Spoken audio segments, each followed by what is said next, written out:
En este nuevo vídeo vamos a hablar de la determinación experimental de la difusividad, cómo se mide. Algunas propiedades de transporte, como puede ser la viscosidad, se miden con mucha frecuencia a nivel industrial y comercial y por eso existen numerosos equipos que se pueden adquirir de forma comercial para medirla, sobre todo en líquidos y en pastas. Sin embargo, este no es el caso de la difusividad. Para medirla necesitamos desarrollar un sistema experimental que se adapte a nuestras necesidades concretas, y existe mucha casuística.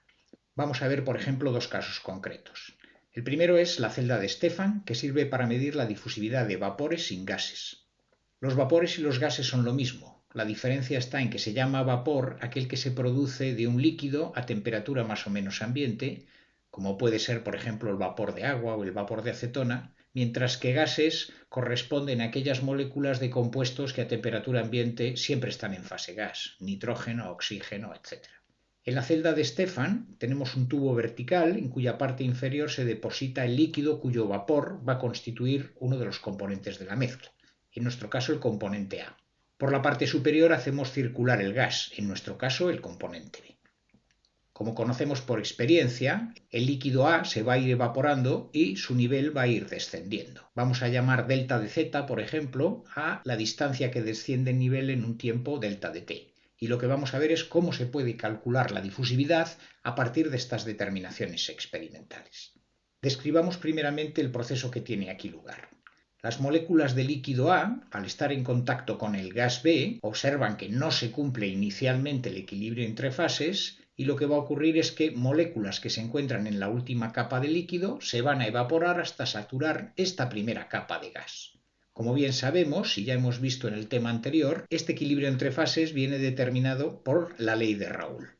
De tal forma que en este punto de la primera capa de gas, que vamos a llamar Z igual a 0, tendremos que la fracción molar de compuesto A en esa primera capa de gas se podrá calcular como la presión de vapor del compuesto A, que solo depende de la temperatura, dividida por la presión a la que se encuentra el gas en nuestro sistema, que lo mediremos con un barómetro.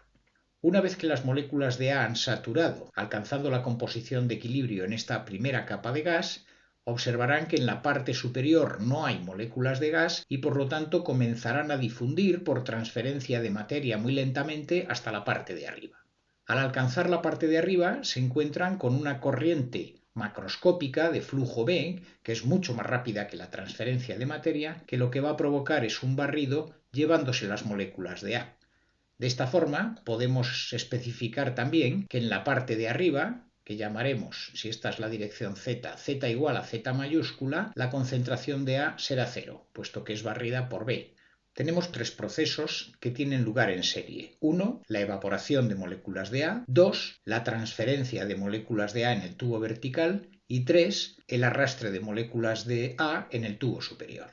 Como son tres etapas en serie, si admitimos un estado estacionario o pseudoestacionario más o menos, puesto que el nivel va a descender muy lentamente, tendremos que estos tres flujos serán iguales. Los moles o moléculas que por segundo se evaporan coincidirán con los moles o moléculas que por segundo se transfieren y con el mismo número de moles o moléculas que son arrastrados. Si calculamos la transferencia de materia en la segunda etapa, podemos hacerlo mediante la ley de Fick, que la densidad de flujo del compuesto A que va circulando por este tubo tendrá dos contribuciones, una primera, transporte global de la fase, y una segunda, término difusional, debido al gradiente de concentración. Vamos a realizar la primera simplificación. Vamos a considerar que el compuesto A es poco volátil, de tal forma que este método solo valdrá para sistemas poco volátiles. Si A es muy poco volátil, su concentración en esa primera capa será muy pequeña y por lo tanto la concentración de A en toda la parte del tubo vertical será muy pequeña, pudiendo despreciar este primer término de transporte global de la fase frente al segundo.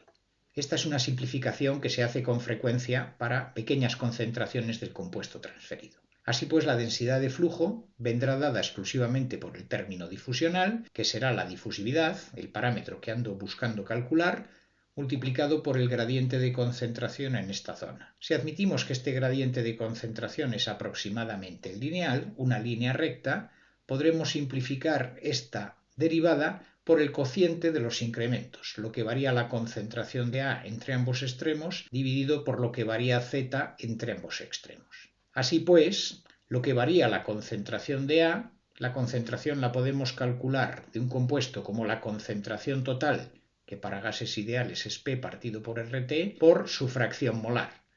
Aquí abajo vale I sub a 0 y aquí arriba vale 0, y ese término se simplifica.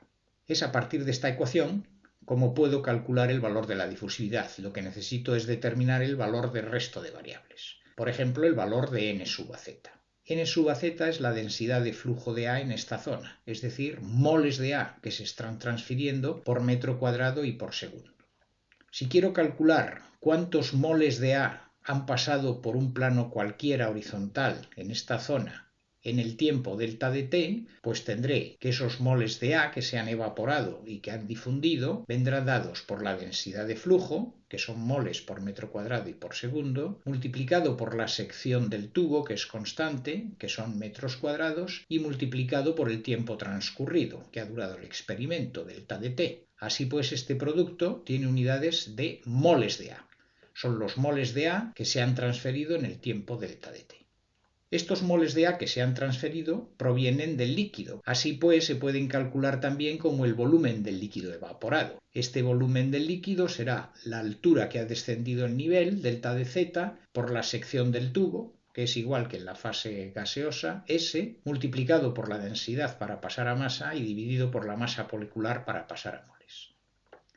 De esta manera ya puedo calcular el valor de n sub a z a partir de los valores delta t, delta z.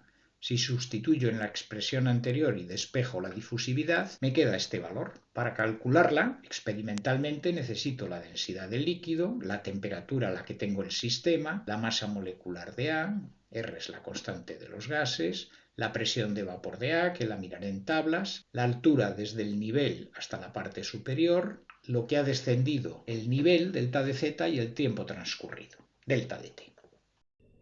Este segundo ejemplo muestra cómo medir la difusividad de compuestos en disoluciones líquidas. Para ello tenemos dos depósitos, el 1 y el 2, con disoluciones de diferente concentración del mismo compuesto A, unidos por un tubo de pequeño diámetro, un tubo capilar de longitud conocida Z. Lo que hacemos es medir la concentración de cada uno de estos depósitos a lo largo del tiempo. Si la concentración de A en el depósito 1 es, por ejemplo, mayor que en el depósito 2, esta diferencia de concentraciones promoverá la transferencia de materia de moléculas de A en dirección del depósito 1 al 2, intentando igualar ambas concentraciones. Si queremos calcular la transferencia de materia de compuesto A que tiene lugar a través de este tubo, podemos hacerlo con la ley de Fick.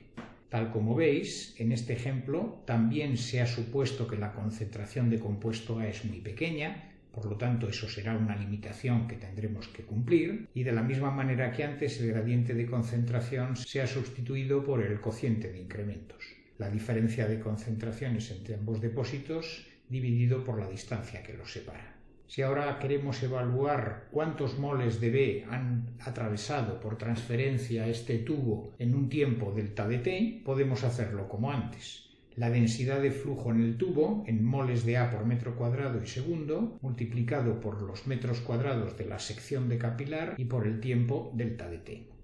También podemos evaluar estos moles que, por ejemplo, han atravesado el tubo porque son los que producen un aumento de concentración en el depósito segundo que llamaremos delta de Ca2. Si multiplico el volumen del depósito por el aumento de concentración, pues tengo cuántos moles han accedido a ese depósito. Despejando de aquí y sustituyendo la ecuación de Fick anterior, podemos nuevamente calcular a partir de esos valores experimentales delta de t y aumento de concentración cuál es la difusividad de la mezcla.